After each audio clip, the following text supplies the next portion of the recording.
ترجمہ: میں مغیرہ کسی کا بیٹا اللہ کے تقوی اور صلہ رحمی کا حکم دیتا ہوں۔ ہاشم امام مالک اور امام شافعی رحمۃ اللہ علیہ فرماتے ہیں کہ ہاشم کا نام عمرو تھا۔ مکہ میں کہا تھا، ہاشم نے شوربہ میں روٹیاں چور کر اہل مکہ کو کھلائیں، اس لیے ان کا نام ہاشم ہو گیا۔ ہشم کے معنی چورا کرنے کے ہیں۔ ہاشم اسی کا اسم فاعل ہے۔ عمرو بلند مرتبہ نے اپنی قوم اور تمام اہل مکہ کو شرید بنا کر کھلایا، اور مکہ کے لوگ قحط کی وجہ سے لاغر اور ناتواں تھے۔ ایک مرتبہ نہیں بلکہ بار بار اہل مکہ کو اس طرح سے کھلایا، نہایت ہی سخی تھے۔ دسترخوان بہت وسیع تھا، ہر وار 2 صدر کے لیے ان کا دسترخوان حاضر تھا۔ غریب مسافروں کو سفر کرنے کے لیے اونٹ عطا فرماتے تھے، نہایت حسین و جمیل تھے، نور نبوت آپ کی پیشانی پر چمکتا تھا۔ علماء بنی اسرائیل جب آپ کو دیکھتے تو سجدہ کرتے اور آپ کے ہاتھوں کو بوسہ دیتے۔ قبائل عرب اور علماء بنی اسرائیل نکاح کے لیے اپنی لڑکیاں ہاشم پر پیش کرتے تھے، حتیٰ کہ ایک مرتبہ ہرقل شاہ روم نے ہاشم کو خط لکھا کہ مجھ کو آپ کے جو 2 کرم کی اطلاع پہنچی ہے، میں اپنی شہزادی کو جو حسن و جمال میں یکگانا روزگار ہے، آپ کی زوجیت میں دینا چاہتا ہوں۔ آپ یہاں آ جائیں تاکہ آپ سے شہزادی کا نکاح کر دوں۔ ہاشم نے شہزادی کے نکاح سے انکار کر دیا۔ شاہ روم کا مقصد اصلی یہ تھا کہ وہ نور نبوت جو ہاشم کی پیشانی پر چمک رہا ہے، اس کو اپنے گھرانے میں منتقل کر لے۔ کہا جاتا ہے وفات کے وقت ہاشم کا سن 25 سال کا تھا۔ ہاشم ہی نے سب سے پہلے قریش میں دستور جاری کیا کہ سال میں 2 مرتبہ تجارت کے لیے قافلہ روانہ ہوا کرے، موسم گرما میں شام کی طرف اور موسم سرما میں یمن کی طرف۔ اسی دستور میں کے مطابق ہر موسم میں قافلہ روانہ ہوتا، نوک و دوک بیابانوں اور خشک ریگستانوں کو قطع کرتا ہوا موسم سرما میں یمن اور حبشہ تک پہنچتا۔ نجاشی شاہ حبشہ ہاشم کی بہت مدارات کرتا اور ہدیہ پیش کرتا، اور موسم گرما میں شام غزہ انگورا جو اس وقت قیصر روم کا پایہ تخت تھا تک پہنچتا۔ قیصر روم بھی ہاشم کے ساتھ نہایت احترام کے ساتھ پیش آتا اور نذرانہ پیش کرتا۔ ایک شاعر کہتا ہے، ہاشم نے اپنی قوم کے لیے 2 سفروں کا طریقہ کار جاری کیا، ایک سفر سردی اور دوسرا سفر گرمی کا، اور ہاشم نے حکومت یمن اور حکومت روم سے قریش کے کاروان تجارت کی حمایت اور حفاظت کا حکم حاصل کیا۔ عرب کے راستے عموماً چونکہ لوٹ اور تجارت سے مامون نہ تھے، اس لیے ہاشم نے قبائل سے معاہدہ کیا کہ ہم تمہاری ضرورتیں بہم پہنچایا کریں گے اور تم ہمارے قافلہ کو کسی قسم کا زر نہ پہنچانا۔ ہاشم کی اس احسن تعبیر کا یہ نتیجہ ہوا کہ تمام راستے مامون ہو گئے۔ حق جل شانہ نے اپنے کلام میں قریش کو یہ انعام یاد دلاتا ہے۔ چونکہ قریش اللہ کی رحمت سے موسم سرما و گرما کے سفر کے عادی ہو گئے، اس لیے ان کو نعمت کے شکریہ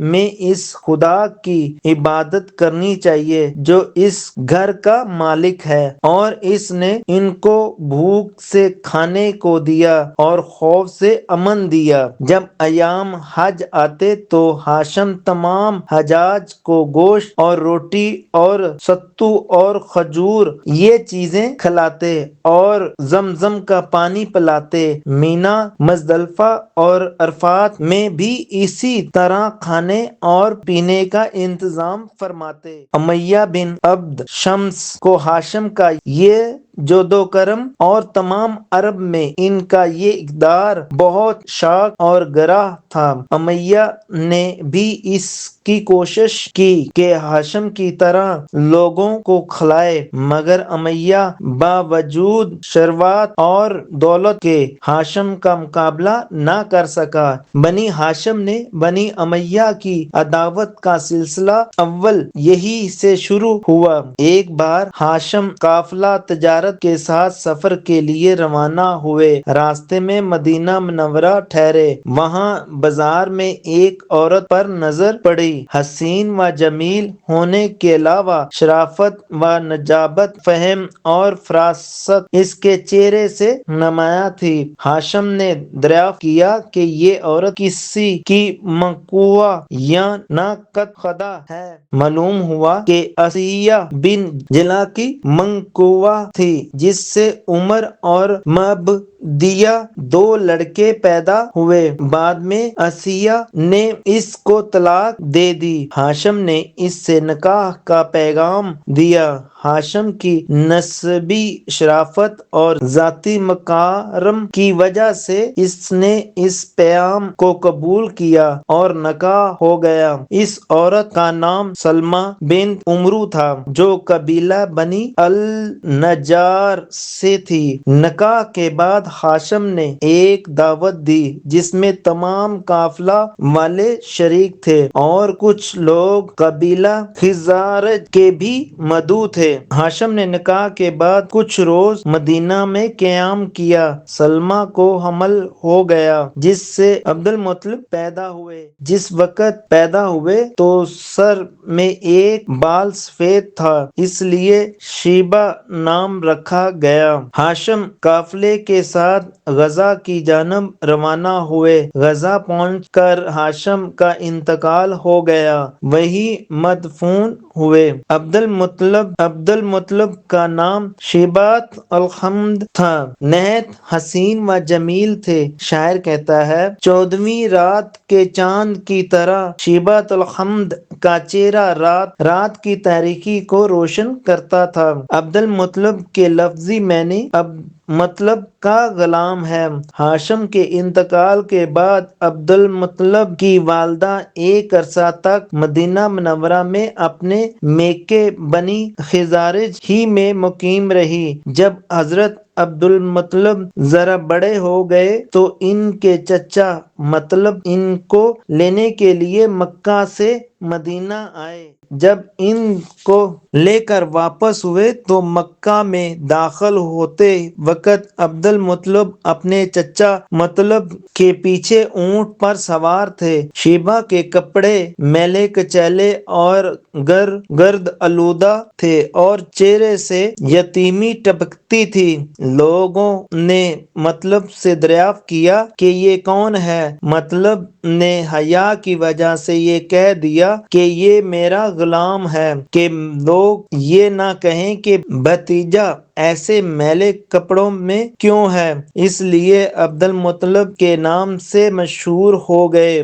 مطلب نے مکہ پہنچ کر بھتیجے کو آمودہ لباس پہنایا اور اس وقت ظاہر کیا کہ یہ میرا بھتیجا ہے۔ ابن سعد طبقات میں یہ روایت کرتے ہیں کہ عبد المطلب تمام قریش میں سب سے زیادہ حسین و جمیل اور سب سے زیادہ قوی اور جسم اور سب سے زیادہ بردبار اور حلیم اور سب سے زیادہ سخی کریم اور سب سے زیادہ شر اور فتنہ سے دور بھاگنے والے تھے اور قریش کے مسلم سردار تھے۔ عبد المطلب کا جود و کرم اپنے باپ ہاشم سے بھی بڑا ہوا ہے۔ عبد المطلب کی مہمان نوازی انسانوں سے گزر کر چند پرند تک پہنچ گئی تھی۔ اسی وجہ سے عرب کے لوگ ان کو فیاض اور طیر